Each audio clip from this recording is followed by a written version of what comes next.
Greetings, CMSD family. I'm Dr. Warren Morgan, CEO of Cleveland Metropolitan School District, and we are here at Glenville High School, home of the Tar Blooders. Let's correction on that. Not only home of the Tar Blooders, but home of the state runner-up boys basketball team. And we are going to be actually talking to some of those members of the basketball team and Coach Otrix on this episode of the District Dish, where we're bringing you CMSD stories one dish at a time. Let's go. Come on. Well, I'm happy to be here with members of the Glenville High School basketball team and their coach, Coach Otrix, and I'll have them each introduce themselves. So scholars, you tell us your name, your grade, and what position you played on the team, and then Coach, tell us a little bit about yourself and what brought you to being head coach. My name is Richard Stanley. I'm in 12th grade. I play point guard. And my name is Lorenzo Staley. I'm a senior, and I play center. I'm Brian Otrix. I'm the head basketball coach here at Glenville High School.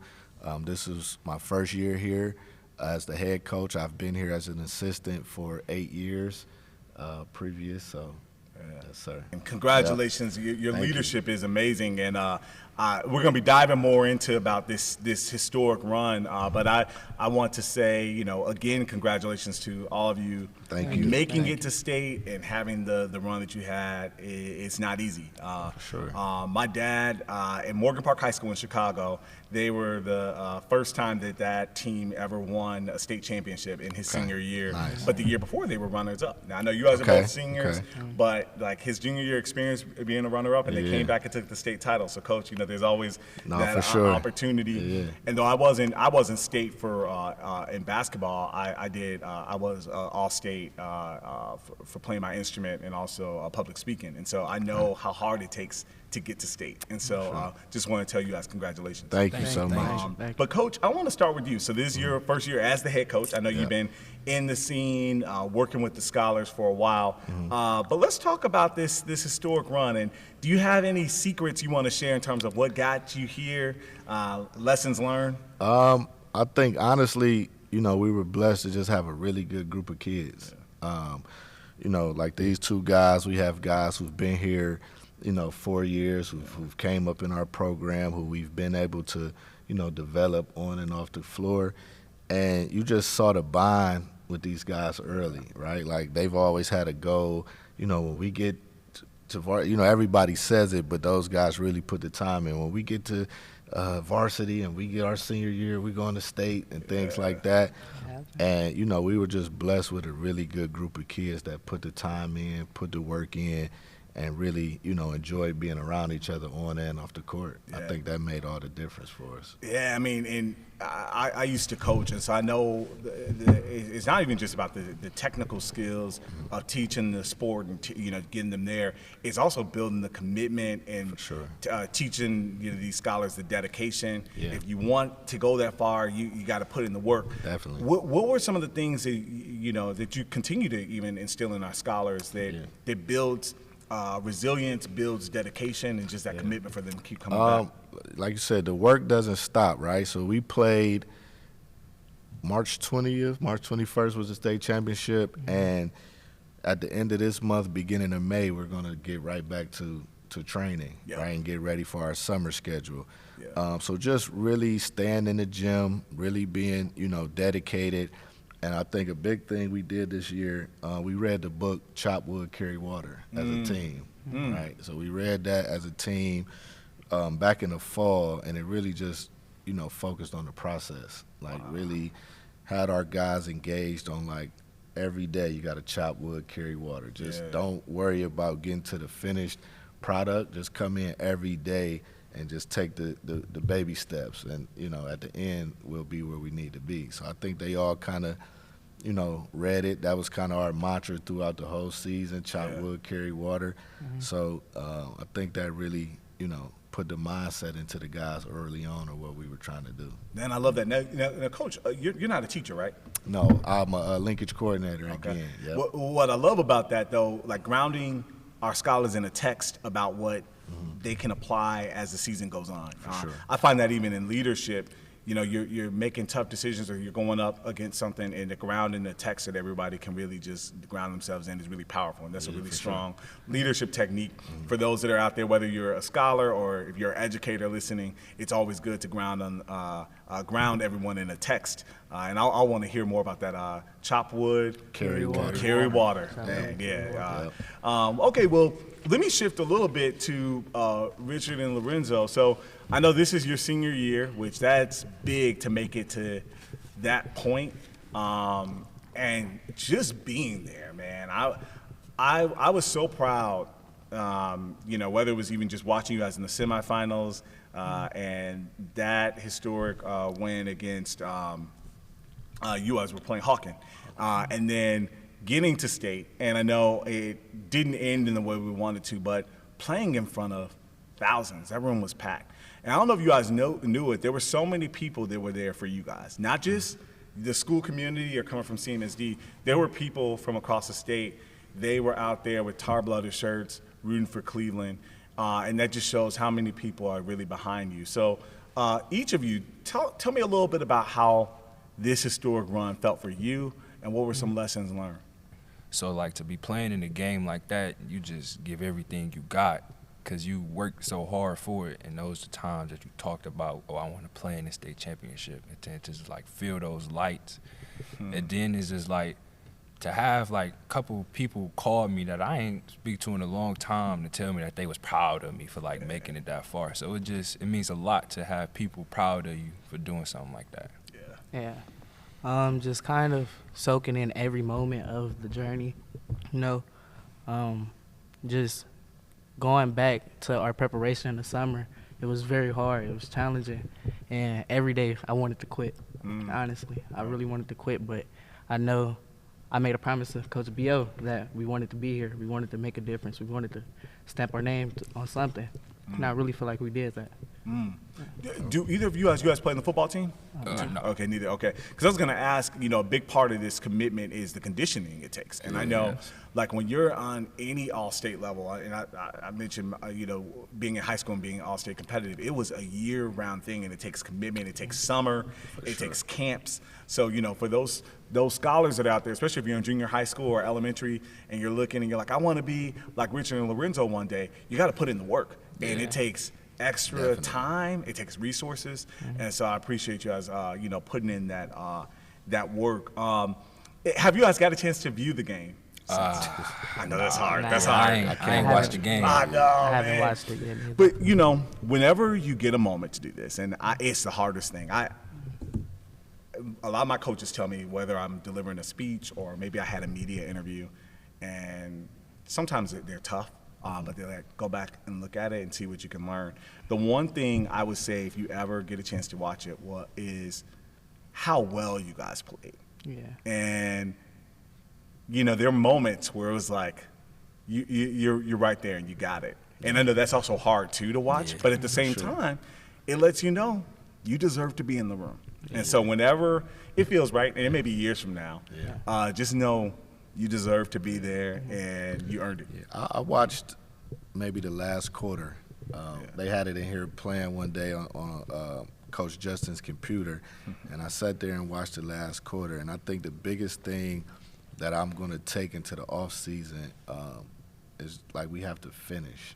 Right. Everything that we do, every sprint, every push up, every drill, everything we do, we have to finish, right? So you could continue to, build that, culture in our team of a finishing, no matter what, just finish as hard as you can. Exactly, because at that point, it's about this up here, and that's what I've learned. I remember through my years of going or either getting to a state qualifier or making it to state, but not placing at state, and then eventually my senior year placing at state.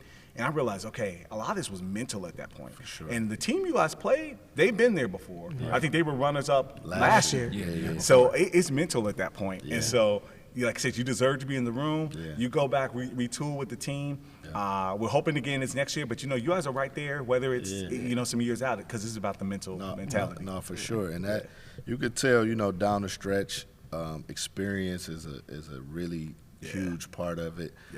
So just, hopefully this experience, not only for the kids but for myself, allow us to be as prepared as possible going forward. Yeah, man. Yeah. So proud, man. Yeah. Well, I know Lorenzo and Richard, you guys are getting ready to graduate. Right. So tell us a little bit about post.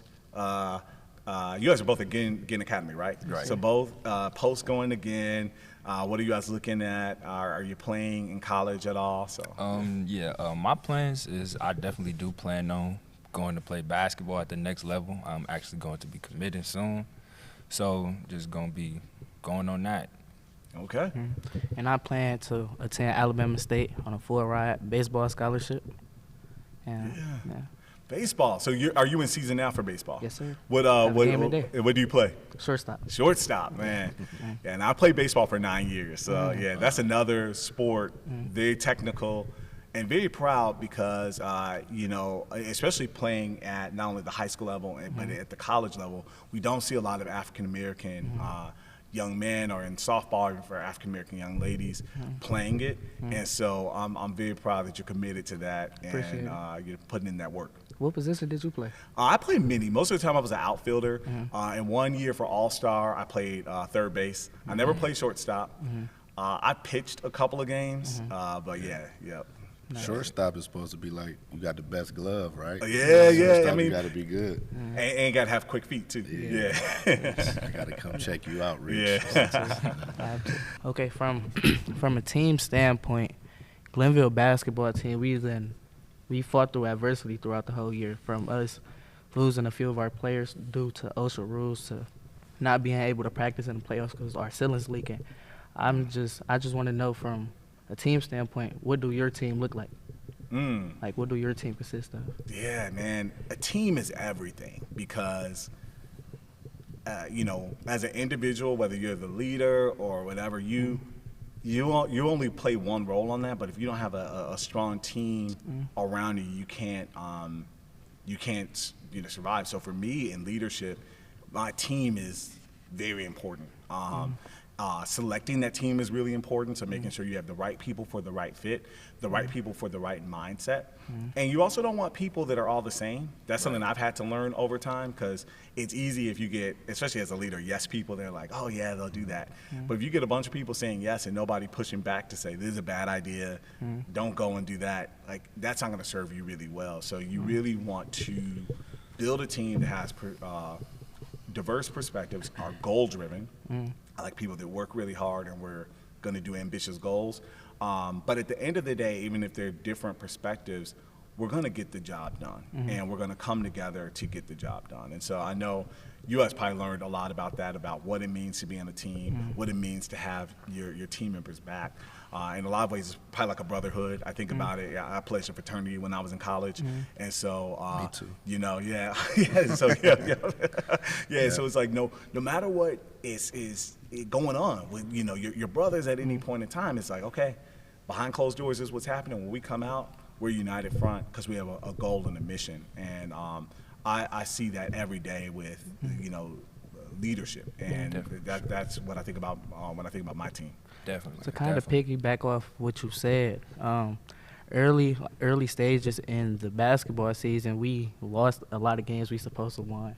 We was feeling down on ourselves, and towards the beginning of the year, like January, February, we really focused on the FCA, Fellowship Christian Athlete. We really all bought into just believe in God every step of the way and just trust that He have a bigger goal than what we have in mind. And when we entered the playoffs, we all know that we wanted to stamp our name on something. We all wanted to make history somehow, some way. And with us believing in God, I feel like He plays a big part. We wouldn't be here without Him at all. That's important. I just want to give Him His flowers. Anchoring in on faith, anchoring in on a text, as you mentioned that book, it helps, and whatever that is. I know there's many viewers out here, some that have, certain faith, and even if you don't, but anchoring in on a belief on what the team can do and how to support each other is so important. I know personally for me, I am a person of faith, and so that's a big part of my life because none of us are perfect, and and if we don't have anything guiding us or people to guide us along the way, we get lost. And so it's good to hear that you guys had something grounding you, and I could tell that this was this was beyond, you guys' historic season was beyond just anything you guys could do. It was a greater calling. Yeah, no, for sure. And I think maybe 2 years ago, we had a team that was pretty good. This might have been the first time that we went to regionals as a team. So over the years, we've continued to kind of raise the bar and kind of do some things that haven't been done here basketball-wise. But I think it was your 9th grade. When we start FCA? 10th grade? 10th grade. Guys. So that year, you could tell like something was missing in our team, right? Like we had talent, but the energy was a little off. Something wasn't right. And I actually went and had a talk with Coach again, and he was saying that, like, I see the same thing. He said, man, with the football team, we do FCA. You need to incorporate FCA into the basketball program. And when we did that, you kind of seen the shift. Like you kind of seen, our spirit and our energy was in the right place. And that was something, and it was crazy to see. Like you could feel it, like something's missing with our program.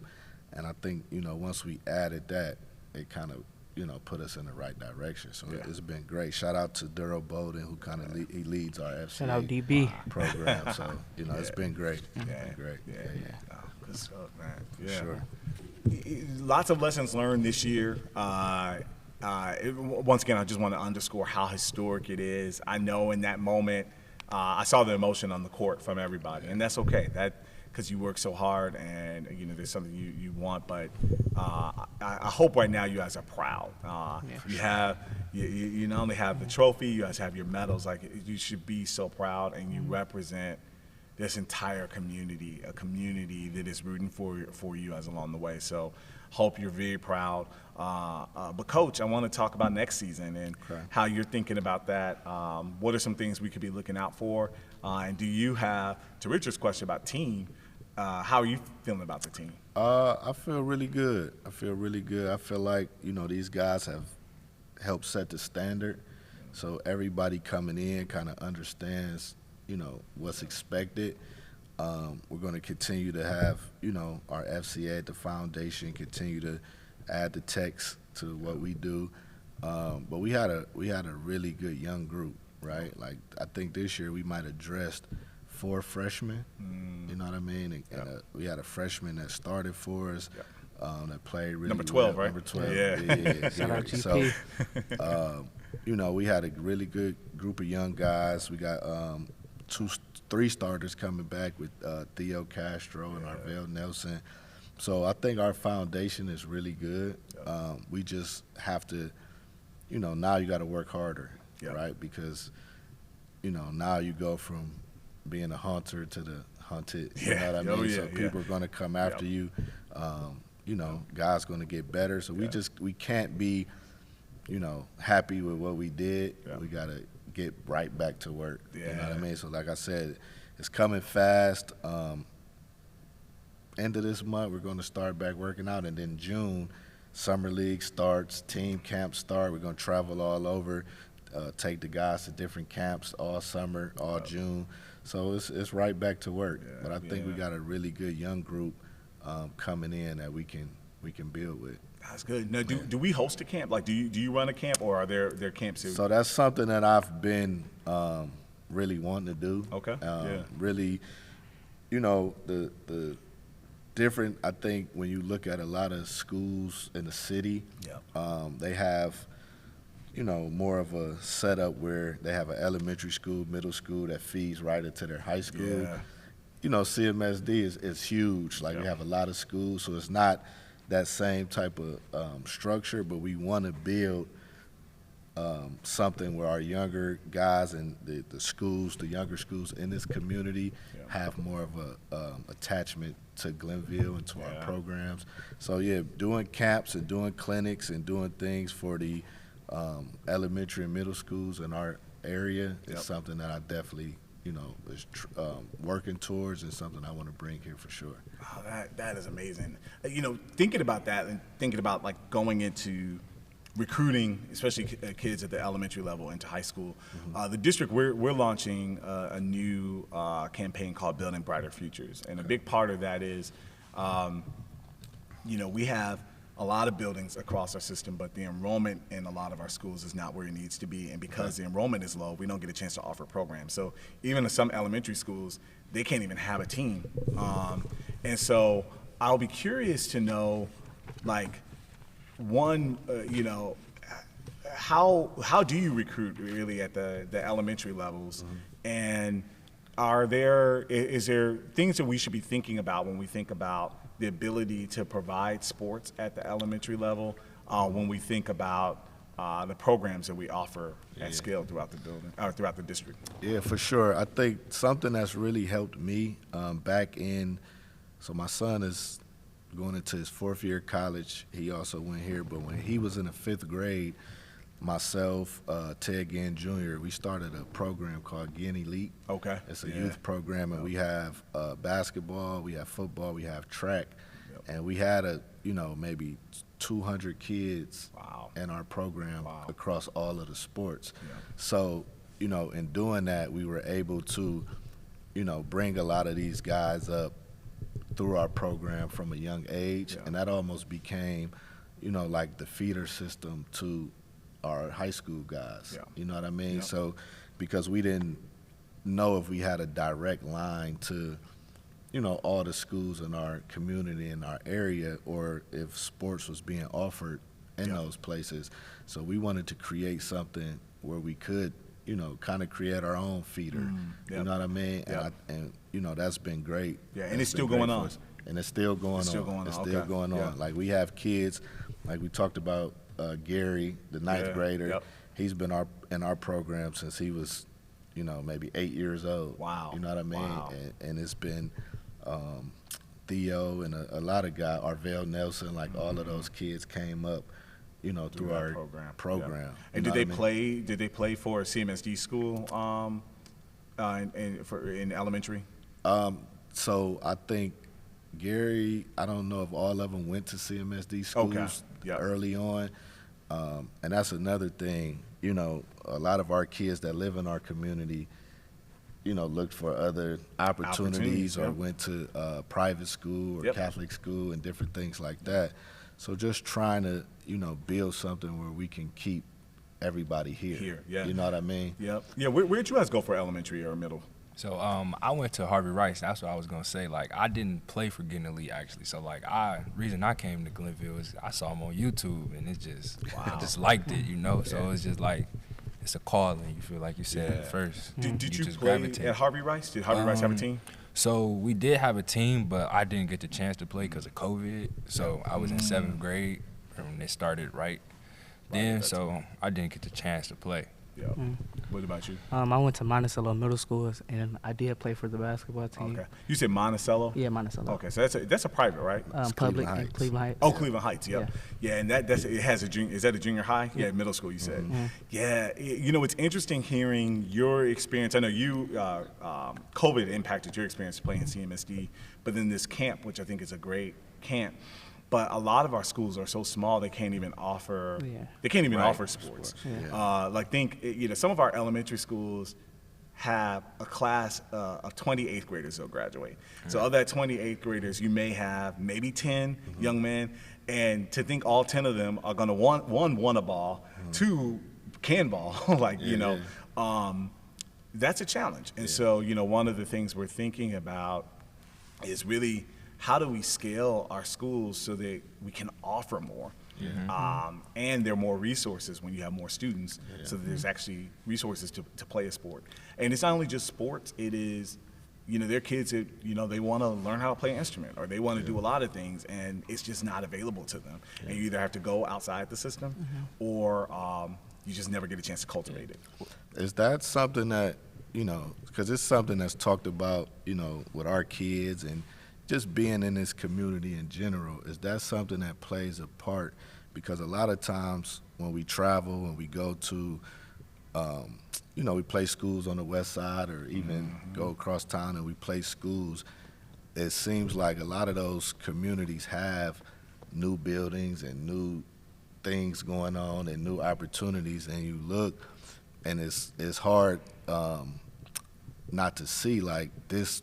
It seems like this part of town is the part of town that nothing has kind of came this way. You Yeah. know what I mean? And it's been hard because, you know, it's been years of like doing a lot with less. Yep. You know what I mean? Yeah. We kind of make it, you know, everything Coach Ginn has done has been, you know, well documented in our community, from football team to basketball team.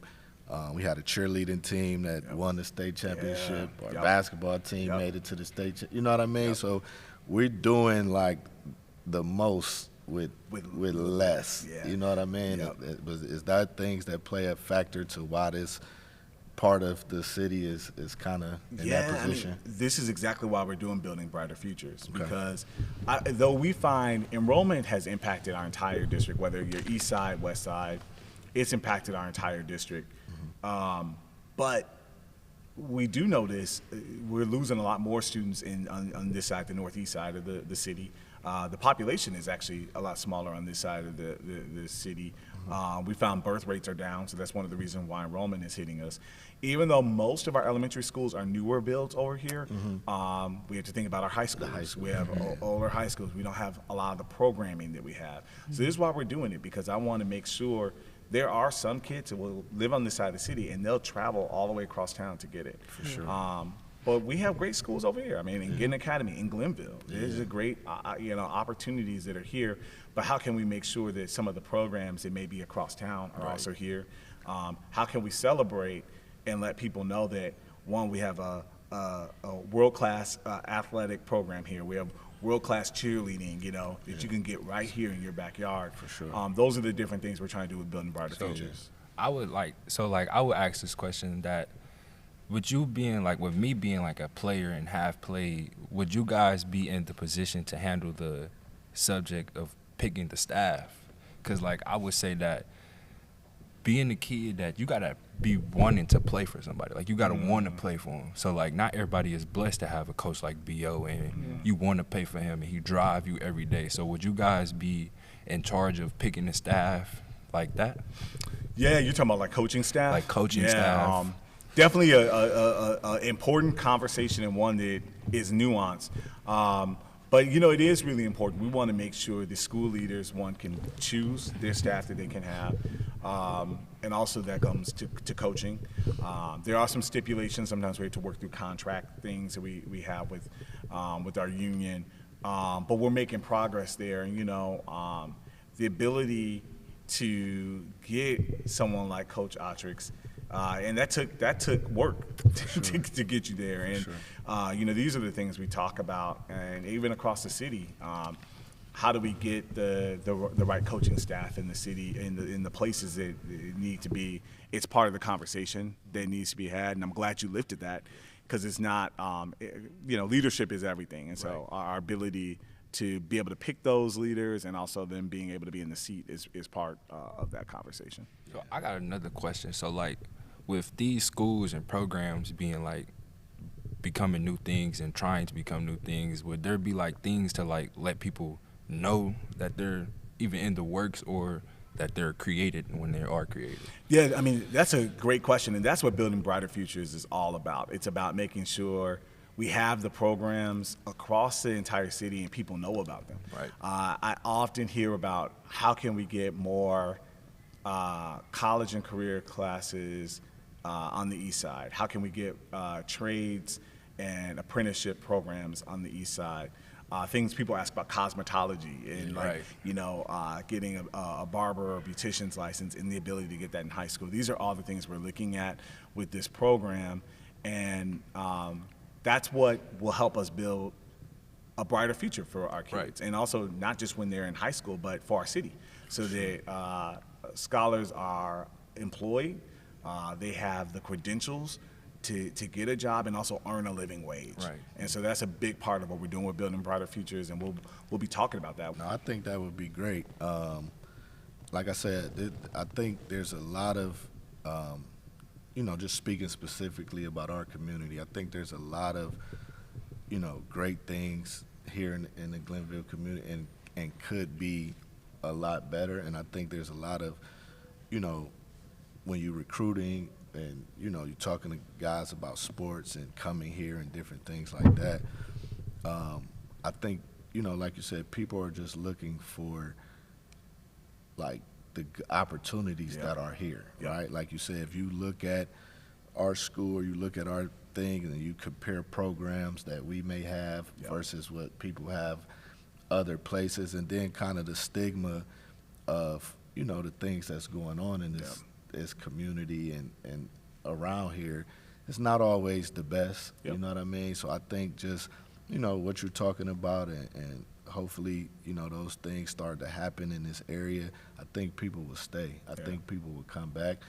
You know, you go down the street and you get to 105 and you see all the development that's happening, you know, the hospital stuff. That's like this area, the Glenville area, is a good area, and I think, you know, when those things come back into our schools and are offered to our kids, I think people will be more inclined to stay. Yeah, You know and what I mean? I want to underscore the point of the work that you guys are doing, not only as scholars to lead at this level, to make it to state, but then coach your leadership and what you're doing for this community.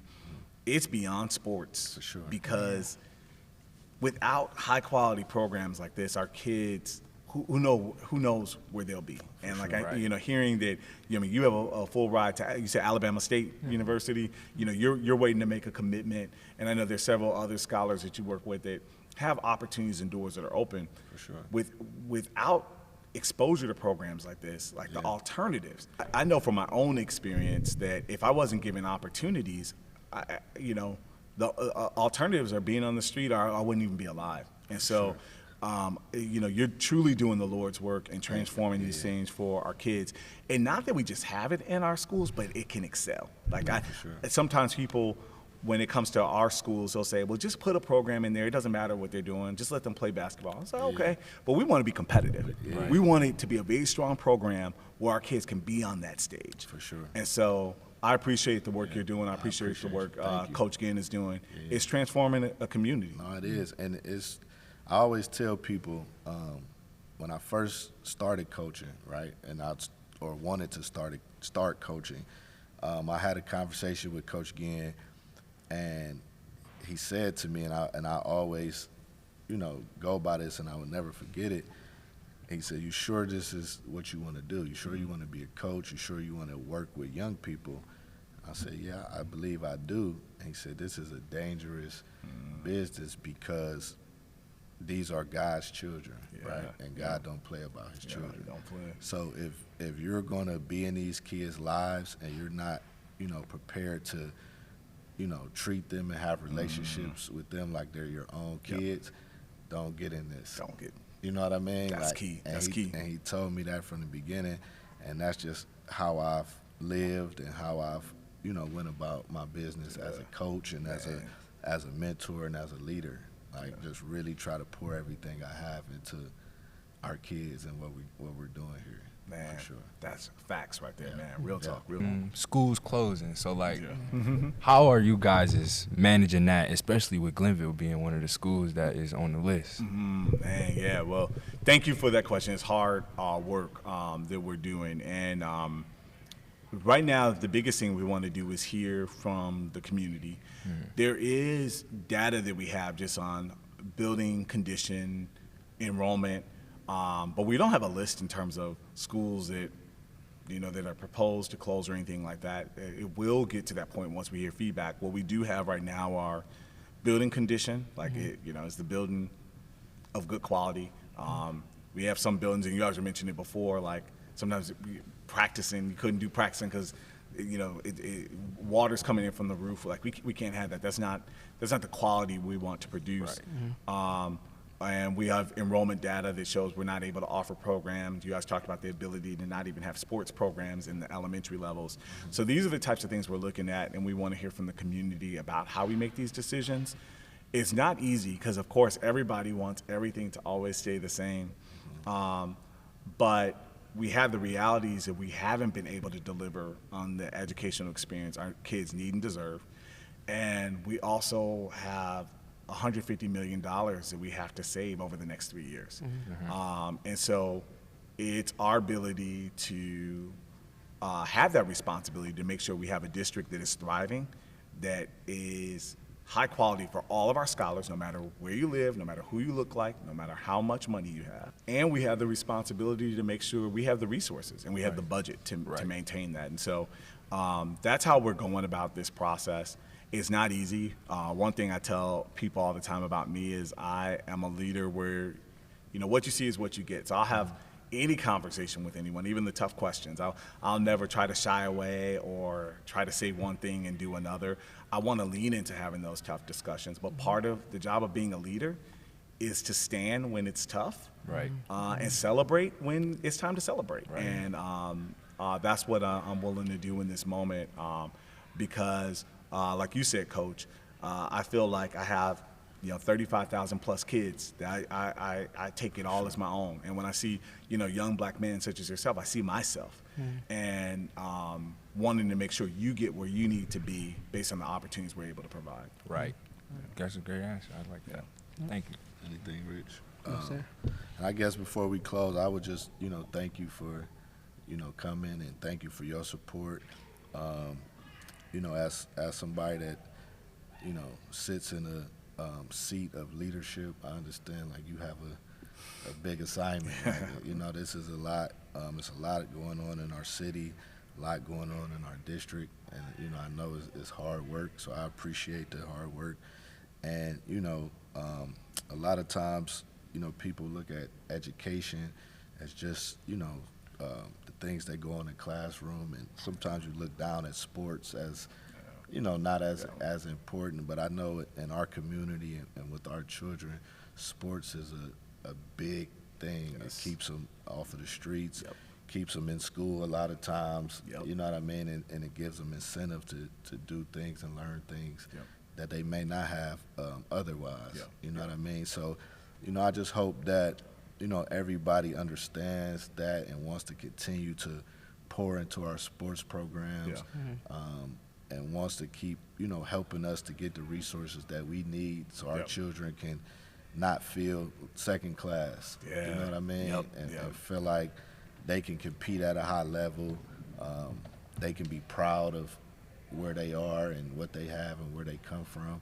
You know what I mean? So, I just continue to hope that, that's part of the vision of our district, that they want to see that for our children too. And, we here, boots on the ground doing the work, and anything that's needed from us, we're going to continue to strive for that. So I appreciate it. No, I appreciate you. Appreciate that point. And my last point I'll say there, just double clicking on what you shared there, is that we have to have extra programs in our schools, whether it's the sports, the arts.